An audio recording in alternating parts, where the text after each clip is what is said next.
Olá a todos. 21 Conversas para o século XXI é uma iniciativa da Caixa Geral de Depósitos. É um podcast onde se vai conversar com 21 pessoas de referência sobre diferentes assuntos e que de alguma maneira já marcam este quarto século, não é? Hoje temos o professor Viriato Sormanho Marques, que é professor catedrático de Filosofia da Universidade de Lisboa, membro da Academia de Ciências de Lisboa e da Academia da Marinha. Foi uma das primeiras pessoas empenhada nas questões ambientalistas em Portugal e na Europa. É conselheiro especial da Fundação Oceano Azul e dirigente da ONG Casa Comum da Humanidade. Enfim, entre vários cargos, foi, por exemplo, coordenador científico do programa Gulbenkian Ambiente e tem pensado filosoficamente sobre a articulação entre as crises contemporâneas no ambiente, na política e relações internacionais, na economia e na ética. De alguma maneira, a primeira pergunta, quase base, é em relação ao século XXI, o que é que há de novo em relação aqui a esta questão da natureza? Há um grande nome, há um grande palavrão que circula, antropoceno, que para algumas pessoas é visto como uma espécie de ponto de arrogância, eventualmente até. Esta ideia de que o humano é tão poderoso que até está a mexer no essencial, não é? No clima, naquilo que achávamos que nunca poderia tocar. E, de alguma maneira, o que é que há de novo? E falaremos de vários assuntos. Eu sei que nós tivemos uma conversa prévia um pouco a preparar esta e sei que a ideia também de perceber como é que os distúrbios contemporâneos entre a guerra e a paz perturbam também, estranhamente, estas questões da natureza, não é? Muito bem. Permitam-me que comece por agradecer o convite para estar aqui, fazer parte dos 21 do século XXI, fantástico. Agradecer ao Dr. Paulo Macedo e ao Gonçalo M. Tavares, que é uma grande honra estar aqui com um grande escritor de dimensão não apenas europeia, mas mundial. E em relação à pergunta, eu gostaria de sublinhar um aspecto que é, muito embora nos últimos 50 anos, quase 50 anos, me tenha espalhado, disseminado por temas relacionados com o ambiente e a ecologia, com as questões da paz e da guerra. Em 1985 escrevi o único livro em língua portuguesa sobre o risco de uma guerra, ainda durante a Guerra Fria ainda, da possibilidade de uma guerra nuclear na Europa. De ter trabalhado sobre questões da união monetária, não é? Mostrar como é que, de facto, a nossa União Europeia está contaminada por um defeito estrutural, que é uma união monetária assimétrica e hierárquica, que continua a ser assimétrica e hierárquica. E outros temas assim, eu penso que é sempre na perspectiva filosófica que eu me situo. E a novidade do século XXI é que vamos ter a resposta física, histórica, a uma questão fundamental que foi colocada no século XIX pelo Marx, na 11ª tese sobre Feuerbach, quando dizia que os filósofos até hoje têm-se limitado a interpretar o mundo, agora trata-se de transformar, não é? O mundo. O século XXI vai ser, digamos assim, o apogeu da transformação do mundo. Não muito provavelmente pela maneira como o Marx o pensava, não é? Porque o Marx faz parte de uma corrente que pensa, digamos assim, utopias emancipatórias, não é? Mas porque efetivamente o estado do mundo chegou a uma situação tão crítica,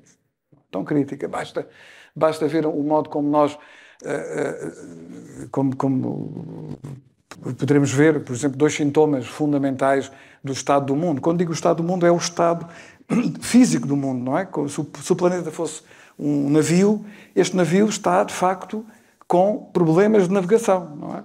Mas quando fala do mundo é do planeta? Eu falo da habitação planetária, da relação cultura-natureza, se quisermos, para usarmos dois conceitos da tradição, não é? Ou seja,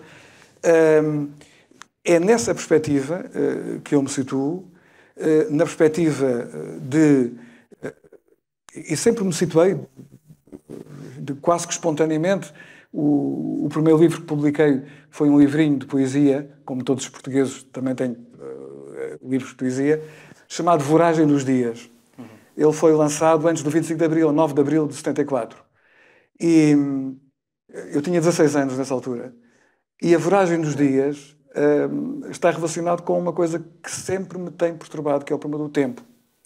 O tempo histórico, o tempo da natureza, não é? Portanto, é sempre nessa perspectiva do tempo que eu tenho trabalhado.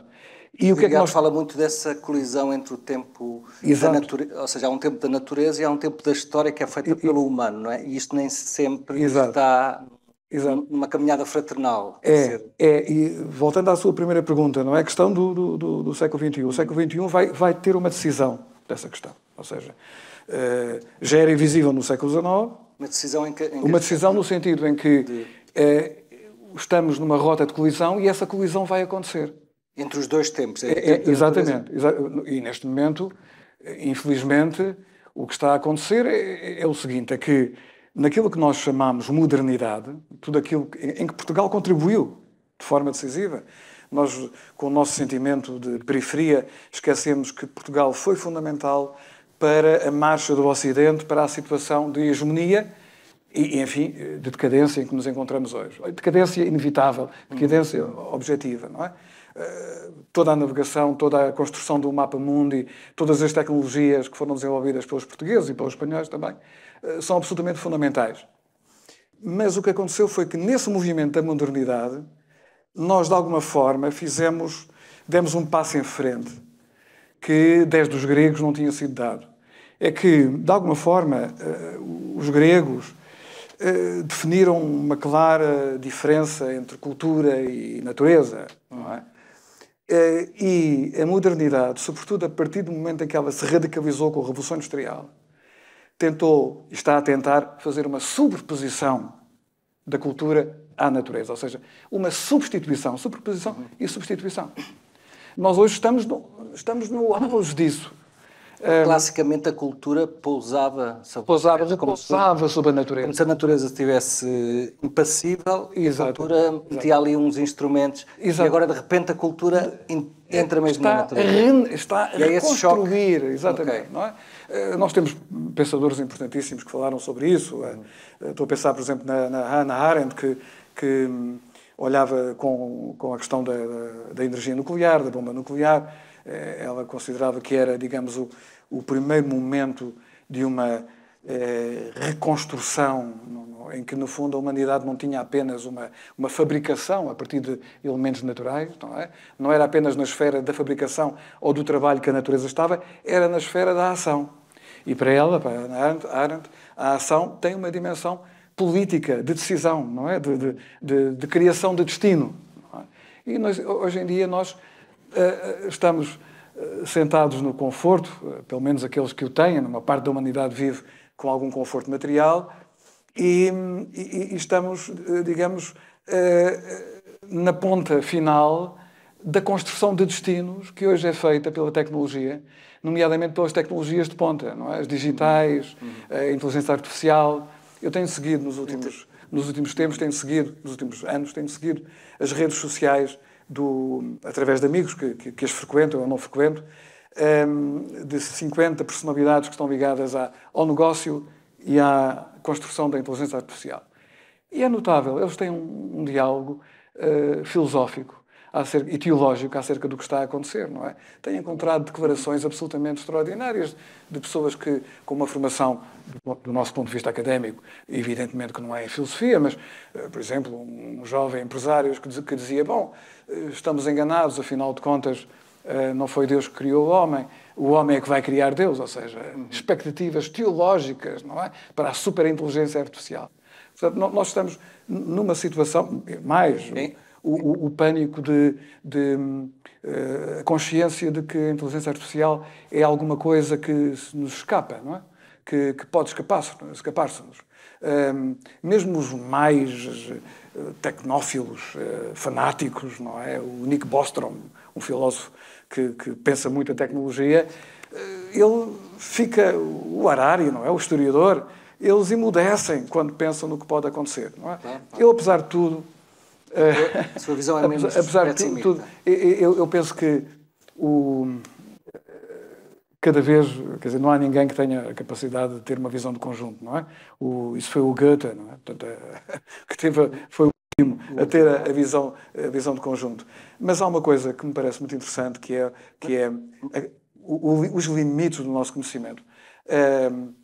Há um autor que eu gosto muito, que trabalha também na área da inteligência artificial, que se chama Lanier, que criou um conceito muito interessante, que é o conceito de complexidade, de limiar, de teto de complexidade. Teto de complexidade. Ou seja, por exemplo, para dar um exemplo do que é que isto quer dizer, nós, na indústria automóvel, já atingimos o teto de complexidade há muito tempo. Ou seja, no fundo, não há magia. Ou seja, os carros agora podem ser mais ou menos, podem ser elétricos ou de combustíveis fósseis, mas não há hipótese, digamos assim, de dar-lhes um salto, não é? Duplicar ou triplicar a performance. Em contrapartida, no digital, nós temos tido sempre expansão, não é? E eu penso que, provavelmente, em vez da superinteligência, vamos ter o chocar contra o teto da complexidade. Esperemos que sim. Seria uma forma... Seria um bom sinal. Seria um bom sinal. Seria um bom sinal. Mas já agora, é curioso o Goethe ser aquele que teve a última visão de conjunto, que é dito, não é? Sim. Quando nós agora temos satélites, não é? Em princípio, os satélites permitiriam essa visão de conjunto melhor. Mas eu gostava de perceber melhor, em termos práticos, o que é que o professor considera que é o choque entre este tempo histórico e o tempo da natureza? Ou seja, tem a ver com as alterações climáticas? Claro. Ou seja, se há um choque, é um acidente? Sim. Ou seja, o que está a prever é no século XXI vai haver um acidente em que o comboio da história vai bater de frente com o comboio da natureza ou não? O acidente está a acontecer há 200 anos. Já está, o acidente já está. Já está a acontecer há 200 anos, não é? As alterações climáticas... Isso é interessante porque nós temos a noção que o acidente é uma coisa do instante, quando um acidente pode demorar... É um processo. Um acidente pode demorar 10 anos. É um processo. Evidentemente que é um processo que depois vai ter um momento dramático. Quer dizer, a queda do Império Romano. A queda do Império Romano aconteceu como ruptura, quando Roma deixa de ser a capital do Império, o Império desmorona-se. Mas começou muito Mas começou num processo anterior. Se nós olharmos, responder à sua pergunta, nós temos, neste momento, olhando à nossa volta, temos, no século XXI, 3 desafios existenciais que comprometem a humanidade no seu conjunto. O primeiro foi que esteve durante quase 40 anos, um demónio, ou um gênio que voltou à garrafa, não é? À lâmpada, mas que agora se soltou outra vez, que é a possibilidade de uma guerra nuclear que extermine a humanidade. Temos esse. Depois temos o risco de colapso ambiental e climático. Ou seja, o sistema Terra, que é um sistema complexo, um sistema que só estamos a compreender talvez nos últimos 40 anos, porque só nos últimos 40 anos é que se formaram as ciências, através da sua articulação, da sua interdependência, da sua interdisciplinaridade, que estão, de facto, a dar uma visão de conjunto, e já vamos falar sobre isso, do que é, como é que funciona a Terra, não é? E a nossa extrema interdependência. Portanto, o segundo risco existencial é de ultrapassarmos tipping points, pontos de viragem, como já estamos a ultrapassar, por exemplo, no gelo da Antártida, no gelo flutuante do Ártico, no permafrost das zonas mais a norte, nomeadamente na Sibéria. Estamos a ultrapassar pontos de viragem, ou seja, há zonas do ecossistema planetário que estão a mudar. E isso significa que não há possibilidade de retorno. Portanto, qual é a consequência disso? E a consequência disso é o planeta tornar-se inabitável para grande parte da humanidade e, sobretudo, para uma civilização complexa como a nossa. Portanto, esta ideia de um planeta onde a humanidade viaja confortavelmente de um lado para o outro, a partir do momento em que nós agravemos, por exemplo, as alterações climáticas, que são muito mais graves do que se pensava. Eu não quero interromper, não quero cortar, atropelar-me a mim próprio, mas nos anos 70 não existia nenhum consenso sobre alterações climáticas. A comunidade científica estava dividida metade. Por razões que eu não posso agora aqui explicar, não é? Digamos que uma metade dizia não, estamos a enviar gases de estufa para a atmosfera, inevitavelmente vamos ter um aumento da temperatura média. É uma lei da física. Outros, olhando para as temperaturas, que estavam mais ou menos estacionárias, até tinham baixado um bocadinho, sabemos hoje que era por causa da poluição por aerossóis, não é? Diziam, não, parece que isto está a manter-se e até a esfriar um bocadinho, se calhar vamos antecipar a próxima glaciação. Portanto, pensava-se isso, não é? Havia também pouco dinheiro para investigar, os instrumentos ainda eram muito rudes, etc. Não é? Eu lembro, quando comecei a escrever sobre isso e a pensar sobre isso, eu pensava que isto era uma coisa, o que está a acontecer agora, não é? Em que já temos uma mudança em relação ao período pré-industrial. O período pré-industrial é as médias de temperatura entre 1850 e 1900, só para situarmos as coisas, não é? O ano passado já tivemos 1,5 graus a mais, não é? Portanto, estamos encaminhados para chegar ao final do século com talvez 3 ou talvez mais do que 3 graus a mais, não é? Isto era uma coisa que, quando eu tinha 20 anos, pensaria que ia acontecer no final do século XXII, não é? Está muito mais. Portanto, ou seja, o que acontece é que os cientistas que trabalham nesta área têm uma tendência que a própria ciência exige para serem muito cuidadosos nas afirmações e, de alguma forma, também habitam este planeta e também têm, digamos assim, uma espécie de recusa em aceitar coisas horríveis, não é? E são moderados. Claro. Só esperam por mais provas, por mais evidências, não é? Portanto, a situação é de facto, extremamente grave, não é? Portanto, é o segundo. Já estava a falar do segundo e o terceiro. E o terceiro é o risco de catástrofes tecnológicas, não é? Já falei numa, que é uma inteligência artificial que fique à solta, não é? Mas temos outras catástrofes tecnológicas, como já tivemos de menor dimensão, os acidentes nucleares, por exemplo. A questão, por exemplo, dos satélites, fala-se muito como, de repente, nós estamos a deixar uma quantidade de lixo, e até mesmo em termos de observação, da possibilidade de observação, não é? Se houvesse um conflito... Um pouco que é como ir a um museu e acertar uma multidão já à frente da Mona Lisa. Agora, muitas vezes, para observar, é preciso dizer aos satélites para serem... No fundo, temos imenso lixo espacial. Nós estamos a criar uma espécie de segunda esfera tecnológica, uma tecnosfera, em volta da Terra, não é? Isso é muito impressionante. É uma lixeira já com uma dimensão... De uma dimensão muito grande. E basta existir um pequeno conflito em que se destruam 10 ou 15 satélites militares para termos milhões de fragmentos, não é?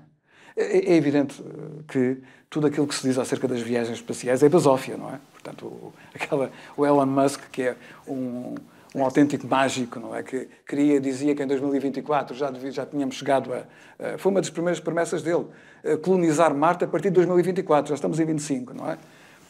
Então Marte, por exemplo, parece um... Quem estude o que foi o projeto Apollo e o que aconteceu depois de 72, que foi a última vez que tivemos o Homo sapiens real em cima da Lua, não é? Até agora, percebe que não existem nem recursos, nem complexidade suficiente. Ou seja, nós atingimos um patamar de complexidade, um teto de complexidade. Aí, não é? Portanto, o que nós iremos enviar serão, evidentemente, talvez robôs, ou, enfim, mas a viagem para Marte coloca um problema até antropológico, que é formar astronautas que tenham a resiliência e a capacidade, não é, para suportar a viagem, a estadia. Há imensas doenças associadas, psicológicas, ligadas ao treino dos astronautas, não é? Então, medos, síndromes de processos até de perturbação, próximas da loucura, não é? A ideia de sair fora, a velocidade de escape para sair do planeta, que são 11 km por segundo, não é? Que é aquilo que permite romper a força gravitacional, e o afastamento da Terra é uma experiência que não é para todos. Então, se o professor Viriato quisesse explicar de uma forma simples, para as pessoas que não estão muito habituadas a ouvir o termo antropoceno, ou seja, a ideia de que entramos numa era marcada em que o centro da mudança não é uma mudança climatérica, é o humano, não é? Não, então, deixa-me então explicar de uma forma... O que é o antropoceno? O antropoceno é uma época da tabela cronológica da geologia. Ou seja, o antropoceno tem uma data de nascimento, o ano 2000, e tem dois pais. Tem o Prémio Nobel da Química de 94, o químico holandês Paul Crutzen, e um biólogo norte-americano, o Eugene Stormer. Os dois que fazem parte de uma comunidade científica muito importante que se formou a partir dos anos 80, que é a comunidade das ciências do sistema Terra, e que são essas pessoas, essas centenas e milhares de cientistas que têm, sobretudo depois da Guerra Fria, têm estado nos projetos que permitiram o quê? Permitiram perceber melhor as alterações climáticas, o que se passa na biodiversidade, no fundo, tudo aquilo que acontece em subsistemas como o permafrost ou a circulação, por exemplo, todo o regime de correntes que são fundamentais, que são transmissoras, que também transmitem calor, temperatura, não é? A corrente do Golfo, que é tão importante para nós, não é? Toda a filigrana do planeta Terra pertence a essa área das ciências da Terra, não é? Portanto, esse trabalho é um trabalho fundamental para nos devolver o quê? Para a consciência de que hoje, nesta altura em que nos encontramos, a humanidade, o ser humano, não é toda a humanidade, mas a humanidade no seu conjunto. Evidentemente que as áreas tecnologicamente mais influentes são aquelas que têm maior peso. Somos o elemento decisivo no futuro do planeta. Do planeta. Do planeta. E explico. Da litosfera à hidrosfera, à atmosfera, à criosfera, à biosfera, estas 5 grandes esferas do sistema Terra, todas elas estão marcadas pela influência antrópica da ação humana. Todas, não é? Na criosfera, vemos o que está a acontecer. O que está a acontecer é que os gelos permanentes que existiam nas altas montanhas, que existem... No século XXI, qual foi a invasão? O humano entrou em que... A proposta do Crutzen e do Stormer não é o século XXI. É que consideremos que a época do Antropoceno começa em meados do século XVIII, sensivelmente com a Revolução Industrial. Ou seja, aí a humanidade dotou-se de meios e de capacidades que permitiram alterar, por exemplo, a biosfera. Ou seja, nós estamos num processo hoje em dia de desaparecimento não apenas das espécies, mas da biomassa das espécies selvagens. Há um estudo do ano passado, do WWF, que mostra que entre 1970 e 2020, em 50 anos apenas, desapareceu 73% da biomassa selvagem. A biomassa selvagem são das espécies que não são de uso comercial, não são as vacas, não são os carneiros, não é? Não são os animais domésticos. São todos aqueles animais selvagens que existem na natureza, anfíbios, peixes, animais... Mas, paralelamente a isso, fala-se, por exemplo, da possibilidade de ressuscitar espécies que foram... Mas isso não tem... Deve haver, não tem... Do ponto de vista ecológico, não tem qualquer significado. Ou seja, coisas simbólicas. O desaparecimento das espécies tem a ver com o desaparecimento dos habitats. Evidentemente, se a espécie humana povoa e ocupa todo o território, ou grande parte do território do planeta, não é? Evidentemente que os animais desaparecem, mesmo que ninguém lhes toque. Não é? Claro. É um ecocídio. É um ecocídio, assim como no genocídio, nomeadamente o genocídio a que estamos a assistir, com uma Europa e um Ocidente impávidos e serenos apoiando o genocídio, quando está a acontecer na Palestina, não é? Em que a estratégia fundamental não é só os massacres matinais, não é? Com bombardeamentos, é também deixar as pessoas morrer à fome. É o que acontece com o ecocídio. As espécies desaparecem a partir do momento em que se retira o espaço onde elas tinham o seu alimento. Não é isso que está a acontecer. Não é? Portanto, E falou do século XVIII, século XIX, é engraçado isso. Nós, na conversa que tivemos anteriormente, eu falei-lhe há uma obra do Walter Benjamin, As Passagens, que a certa altura ele cita o episódio do casamento de Napoleão com a Marie-Louise, não é? E que depois uma obra mais tarde de teatro brincava um pouco porque... entre dois soldados que no dia do casamento de repente começaram a aparecer nuvens a anunciar uma espécie de chuva e um soldado diz, bem, parece que vai chover agora e o outro diz, não, se Napoleão escolheu este dia para casar não vai chover. Ou seja, esta obsessão pelo poder quase político O poder também da guerra, dominar o clima, é uma coisa muito antiga. Aliás, mais ou menos nesta altura havia a crença de que algumas balas de canhão eram capazes de mudar o clima, como se pudessem acertar num alvo. Houve uma altura, recentemente, se falou dos satélites como poderem... Ou seja, isto é antigo, esta obsessão. Mas parece, por exemplo, no século XXI isto deixa de ser uma ficção. Exato. E já está a parte de ser real, é isso? O homem mais poderoso do mundo... De alguma forma, Gonçalo, o antropoceno vai mostrar uma de duas coisas. Vai mostrar, digamos assim, o fracasso do projeto da modernidade e o fracasso, digamos, de uma ideia de humanidade emancipada. Aquilo que nós considerávamos, a partir do Renascimento, uma coisa fundamental, que é a humanidade que toma as mãos do destino e da história nas suas mãos. Portanto, a ideia de que a modernidade começa e a modernidade está sempre, sublinho isto, e é por isso que chegamos aqui, associada à tecnologia, a utopias tecnológicas. Não é? Progresso sempre associado a isso. Digamos, à transformação da nossa relação com a natureza pela tecnologia que a domina, não é? Portanto, isso é o que separa das utopias anteriores. As utopias anteriores a Thomas More eram fundamentalmente utopias éticas. A República do Platão é uma utopia ético-política, não é? No fundo, a ideia de que é através de um processo de autodomínio, de autocontenção, a coragem da virtude aristotélica, não é, que nós melhoramos a vida uns com os outros.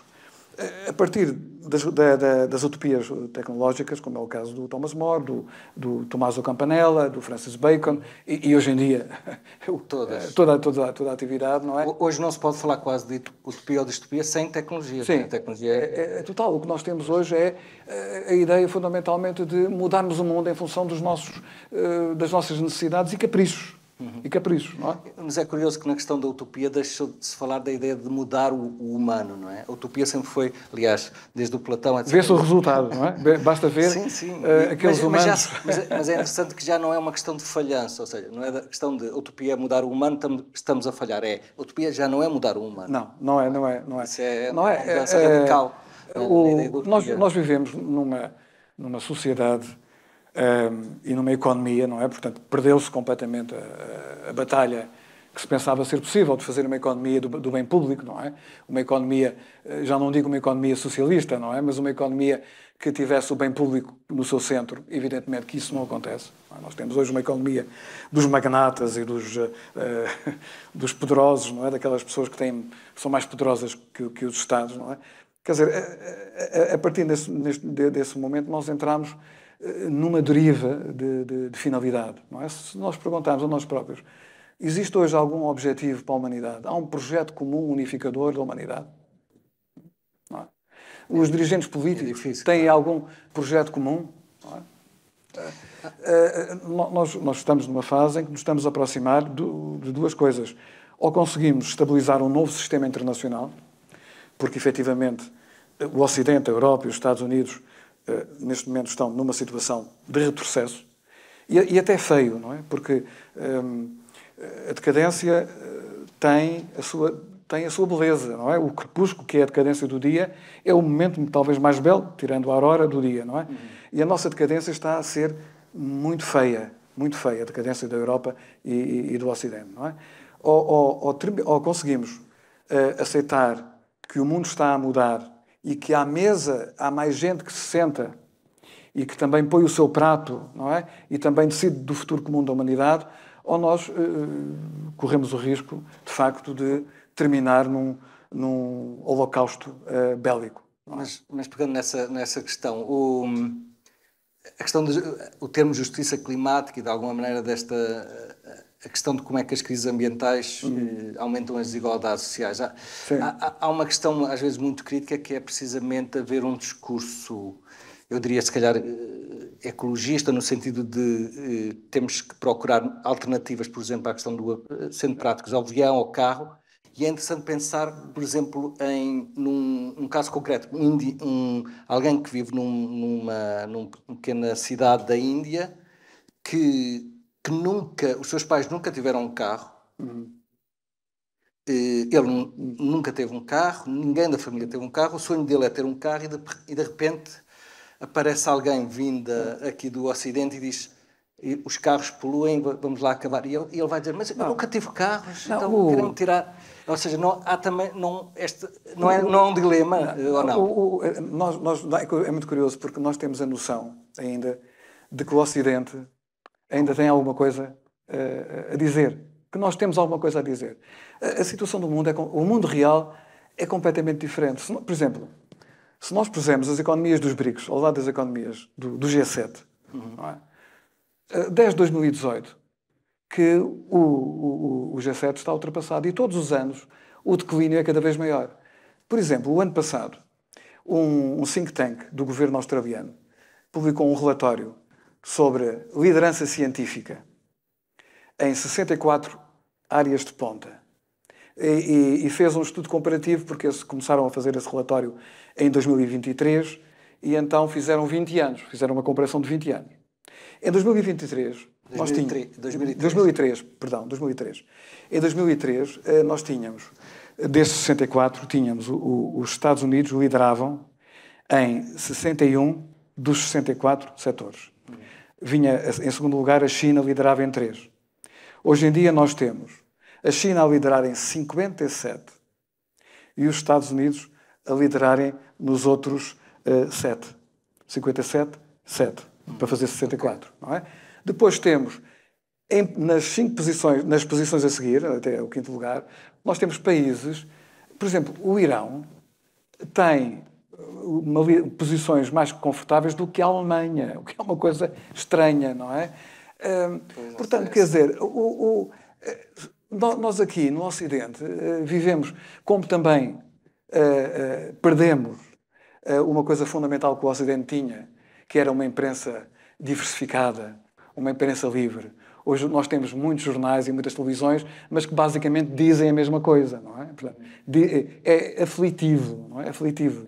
Nós vimos quando há um acontecimento de importância global, como por exemplo foi o começo da guerra da Ucrânia, nós vimos como é que funciona, não é? Ou seja, a mesma notícia aparecia em todos os latitudes, com a mesma redação, com as mesmas expressões, não é? Portanto, quer dizer, nós, o Ocidente, só está na liderança nas nossas televisões, não é? No mundo real, efetivamente, o mundo já é outro. Agora, o Ocidente, evidentemente, tem capacidade para travar tudo isto, não é? Ou seja, para travar tudo isto. Portanto, há 4 ou 5 países que podem acabar com a história, não é? Acabar com a história. Claro. Portanto, algumas, se calhar, algumas... E deixe-me só dizer uma coisa. Eu acho que todos nós aqui na sala, há uns mais novos que não viveram isso, nós vivemos uma coisa, para mim, que foi... Estou a ver o meu querido amigo, o general Pesara Correia, que conheço desde essa altura, o fim da Guerra Fria. O fim da Guerra Fria foi uma coisa maravilhosa e miraculosa. Porque pela primeira vez na história nós tivemos uma grande potência que, em vez de tentar, através da guerra, manter a sua posição de uma das grandes potências, não é? Nós tivemos, foi a União Soviética, preferiu implodir, desaparecer, não é? A causar uma catástrofe mundial, que teria sido uma guerra mundial, não é? Eu acho que isso, na história humana, é a primeira vez que um império prefere implodir a tentar uma última aventura, não é? Eu não sei se vamos ter a mesma coisa agora. Agora que o Ocidente está, de facto, em recuo, não é? Em recuo, e em que temos figuras grotescas à frente dos países ocidentais, não é? Grotescas, não é apenas o Trump. Olhe-se para a Europa, não é? É lamentável, quer dizer, não é?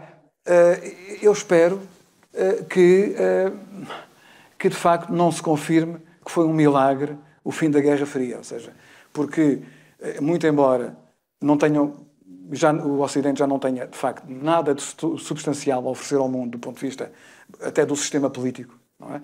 Porque nós hoje em dia nem sequer as liberdades fundamentais já respeitamos, basta ver as pessoas que são presas e que são os estudantes que são afastados das universidades, expulsos por causa de expressarem o seu repúdio e defenderem os direitos humanos, não é?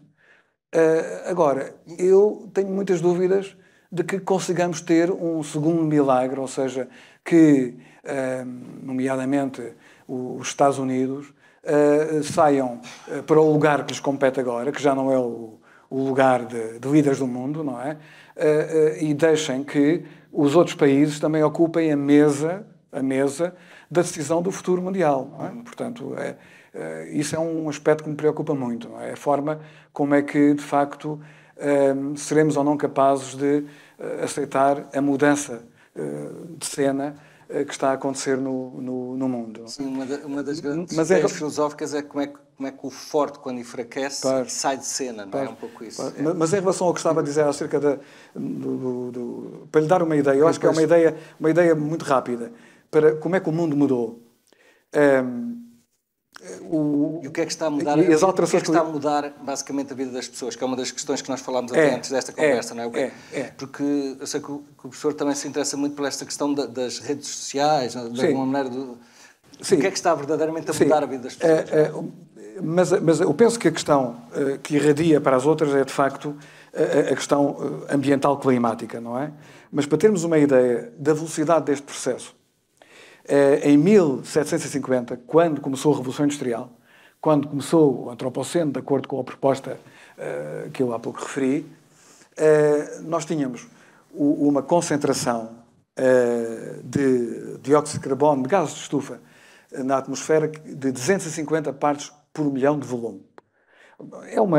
Assim como nós temos 21% de oxigênio, 21 por 100, nós tínhamos então 250 por milhão partes de CO2, não é? CO2 ou CO2 equivalente.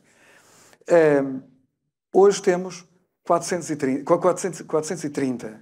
Mas o interessante ver é o seguinte, é que quando em 1986 nós tínhamos 350, ou seja, demorámos 235 anos para aumentarmos em 70 partes por milhão de volume o CO2 da atmosfera.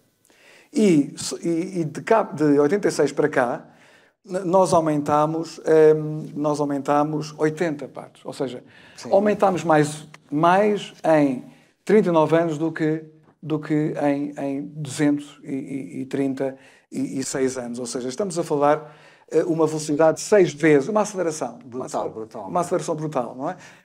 Portanto, isto provoca, de facto, depois reações em cadeia, provoca a questão do gelo, a questão da mudança das florestas tropicais, a questão da mudança das correntes marinhas, etc. Portanto, isto desencadeia um conjunto de mudanças que vão tornar muitas, ainda este século, vão tornar uma grande parte do planeta parcialmente inabitável durante grande parte do ano e algumas zonas absolutamente inabitáveis, não é?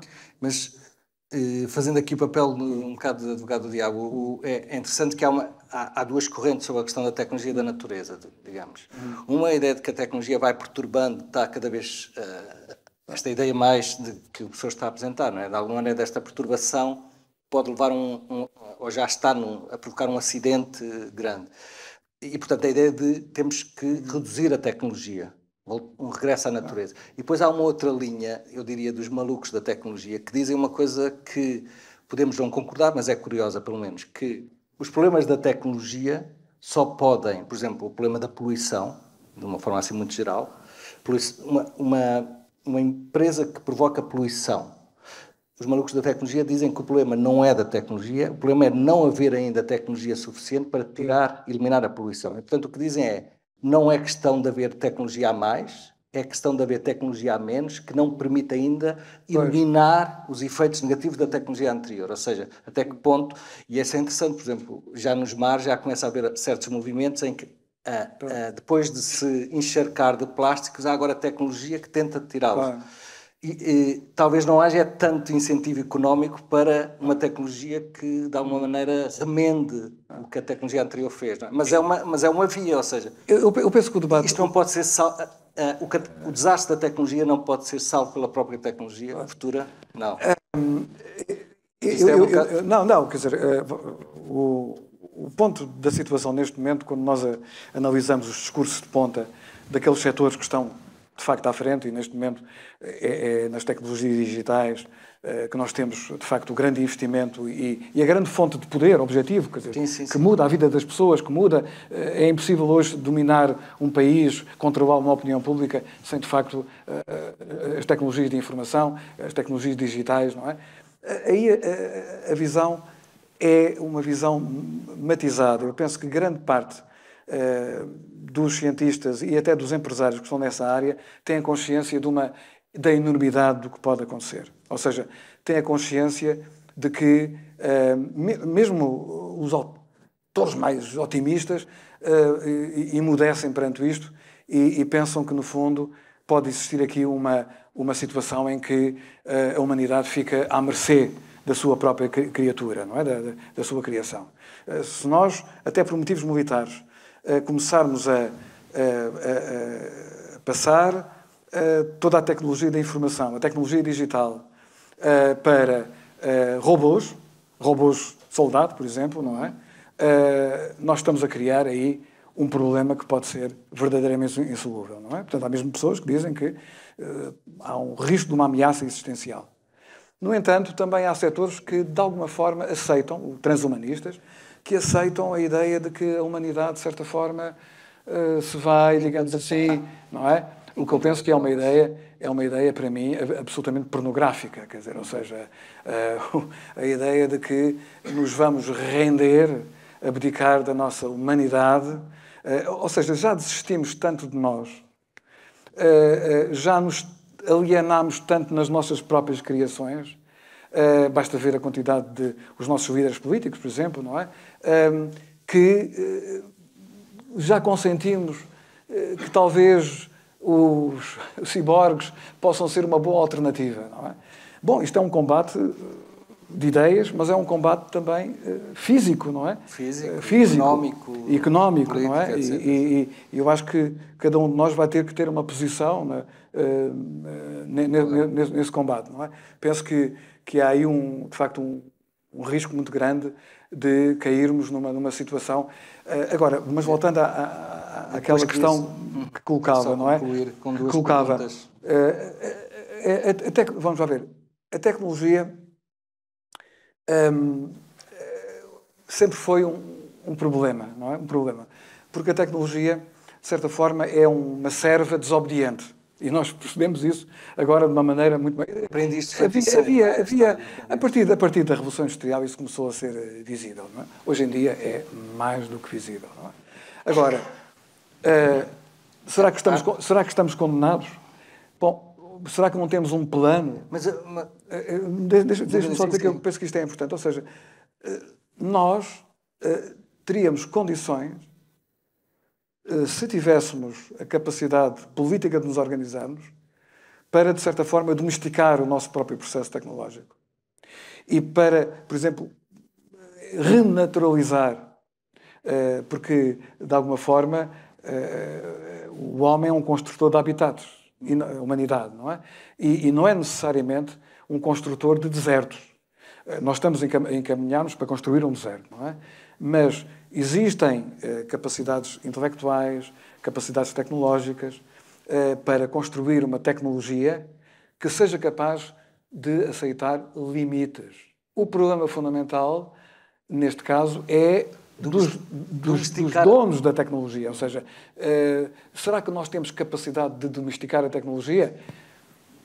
Nós pensaríamos que, para domesticar as forças selvagens, digamos, da economia, nós inventámos uma entidade que é o Estado, que são os poderes públicos, não é? O problema fundamental é que hoje nós temos os Estados estão, de facto, maniatados, dominados, são instrumentos de uma minoria. Nós temos, de facto, uma plutocracia, não é? Que, também tecnológica, que controla todo o processo, não é? Todo o processo. E temos aqui um problema temos um programa, ou seja, uma das coisas que eu tenho feito nos últimos anos é trabalhar justamente o que é que poderia ser uma estratégia de saída, não é? Porque nós precisamos de tecnologia para sair da híbris tecnológica. Isto é que é a questão, não é? Claro. Nós precisamos, isto é um aspecto muito importante. Nós precisamos de tecnologia para conseguir evitar aquilo que vai acontecer. O que vai acontecer, se não fizermos nada, é que vamos ter uma enorme catástrofe, não é? E a maior parte da humanidade vai desaparecer, não é? E neste momento já há muita gente, não é, da elite mundial que já tem os seus refúgios, já tem os seus paraísos, natural, não é? nuclear, Hoje em dia é um dos negócios nos Estados Unidos, é um dos negócios fundamentais, é o abrigo para a catástrofe, não é? Portanto, temos uma elite económica e até tecnológica que aceitou que já não temos saída. E, infelizmente, a maior parte dos governos dedicam-se à espuma dos dias, não é? E são incapazes de pensar para lá dos ciclos eleitorais, não é? Eu, se calhar, então, antes de fazer duas perguntas finais, temos mesmo que terminar, o professor falou desta questão do indomesticável, da tecnologia, se calhar, e é interessante que a parábola é do aprendiz feiticeiro. Sem dúvida. Rapidamente, só relembrar que há uma parte da história do aprendiz que às vezes é pouco conhecida, porque basicamente o aprendiz feiticeiro é o feiticeiro que ensina a palavra que faz as coisas mexerem sozinhas, não é? O feiticeiro ensina a palavra ao aprendiz e diz, depois de ensinar essa palavra, diz: olha, estou a ensinar esta palavra, mas nunca usa esta palavra, porque esta palavra põe em movimento as coisas. Claro. E mal o feiticeiro vai embora, o aprendiz feiticeiro diz essa palavra, claro, não é? E depois põe em movimento as coisas, as paredes mexem-se, as cadeiras mexem. A certa altura, os muros começam a cair sobre ele, ele começa a fugir e ele percebe que lhe falta uma coisa, que é a palavra que faz parar as coisas, não é? E de alguma maneira a tecnologia como aprendiz feiticeiro é toda a gente sabe a palavra para começar, mas ninguém sabe, não há nenhuma palavra para terminar. Nem a pessoa mais poderosa pode dizer, agora vamos parar, não há palavra, não é? E por isso é que é uma arte de aprendiz feiticeiro. Duas perguntas finais. De alguma maneira, agora apanhar a parte boa de alguma maneira.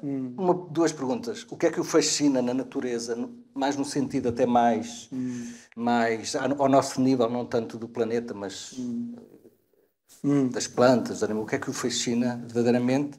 E depois qual o livro e o filme de vida que de alguma maneira nos pode falar? Bom, o que me fascina é de facto o sentimento de pertença. O sentimento de pertença, ou seja, nós, a espécie humana, é uma espécie muito narcisista. Nós, como indivíduos, também tendemos muito, então, na nossa época, para o narcisismo. O narcisismo é um processo de separação, de isolamento, não é? Nós isolamos-nos da natureza, quando consideramos como um objeto, como alguma coisa que pode ser manipulada, que pode ser usada, que são matérias-primas, não é? Quando, na verdade, nós temos uma relação de pertença. Nós somos originários da mesma fonte misteriosa da vida, não é? Portanto, e sente isso, por exemplo, quando está... Eu sinto isso. Fora da cidade? Eu sinto isso, mesmo na cidade. Nós temos cidades que têm, por vezes, parques e que têm animais selvagens, as aves, por exemplo, não é? E nós temos, felizmente, ainda grandes áreas protegidas, onde é possível sentir um pouco aquilo que antes existia num espaço mais vasto. E essa ligação a uma ordem pré-existente à qual nós pertencemos, eu julgo que é fundamental. Aliás, repare, quando as pessoas atingem situações de stress, de esgotamento, não é? de depressão, uma terapia fundamental é reconectar com um mundo a que nós pertencemos e do qual nos separamos, não é? E fomos também separados, quer dizer, porque eu não tenho uma visão de apontar o dedo ou de justicialista, não é? Isto é um processo muito maior do que nós, não é? Muito maior do que nós. Simplesmente, eu acredito ainda na flexibilidade da humanidade. Uma das coisas que nos tornou sobreviventes pelas catástrofes da história toda, da história natural toda, é a nossa capacidade de adaptação, não é? E acredito que devemos apostar nisso e que devemos apostar uns nos outros. Acho que é fundamental esta relação de interação, de fazermos coisas em conjunto, não é? Trabalharmos em conjunto. Estamos numa situação de grande alteração orgânica, de grande individualismo, que é uma ilusão, não é? Uma ilusão. Há muitos estudos sobre isso. Julgo que... E também, o que eu tenho feito, fundamentalmente, é tentado ir até ao fim, digamos, do abismo em que nos encontramos. O que quer dizer com isto? Nós perdemos muito tempo com uma série de ilusões, não é? De fantasias, de coisas que não valem, não é? Que nos dão um contentamento que é perda de tempo. De certa forma, o que tenho feito, ou o que eu procuro fazer, naquilo que tenho escrito, é chegar até ao fim, bater, digamos, no limite. Porque só depois de batermos no limite é que podemos tentar reconstruir alguma coisa. Eu acredito que nós temos ainda base de reconstrução. Não é? Porquê? Porque, vamos lá ver, se nós olharmos para a questão do futuro, não é? A questão que é a questão decisiva, das lutas que estão a acontecer e que aí vêm, não é? Nós temos coisas que sabemos, primeiro, coisas que não sabemos, não é? E coisas que dependem de nós. E na verdade, aquilo que mais nos faz tremer são as coisas que sabemos, não é? Porque as coisas que podemos fazer dependem só de nós. Dependem só de nós. Quer dizer, aquilo que nós fazemos, o que nós dedicamos a nossa vida, claro, sim. Como cidadãos, o que nós fazemos com os outros no trabalho, isso depende só de nós. Mas depois também há uma fonte que eu acho que esperança... Nós temos a palavra para terminar, não é? Controlamos. Mas aquilo que não sabemos pode ser também uma fonte de esperança, não é? Portanto, por isso, de alguma forma, eu julgo que há duas arrogâncias que são terríveis.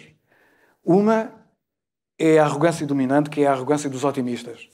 É impressionante como é que nós temos intelectuais, académicos, pessoas com grandes obras, que são missionários do otimismo nesta época.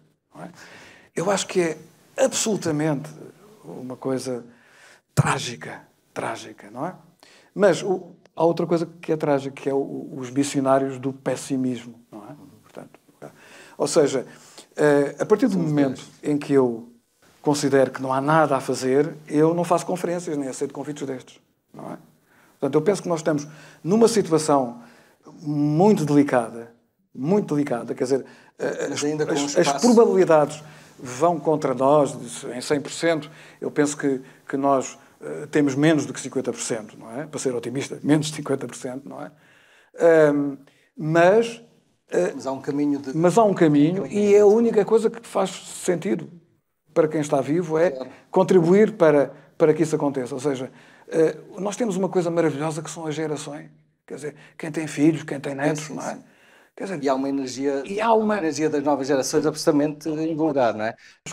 Uma das coisas mais cruéis, quando nós vemos os donos do mundo, não é? Aquelas pessoas que deliberadamente, perante isto que está a acontecer, aceleram. Veja-se os Estados Unidos hoje, não é? Portanto, o acelerar, o carregar o abandonar tudo, não é? Portanto, a nossa Europa está a deixar que era campeã do ambiente, está a deixar tudo para trás, a desmoronar tudo. Agora somos os campeões da corrida aos armamentos, não é? Nós vemos isso e a questão fundamental é: e os nossos filhos? E os nossos netos? Os meus estudantes? Não é? Claro, é a grande pergunta. É porque o futuro tem um rosto.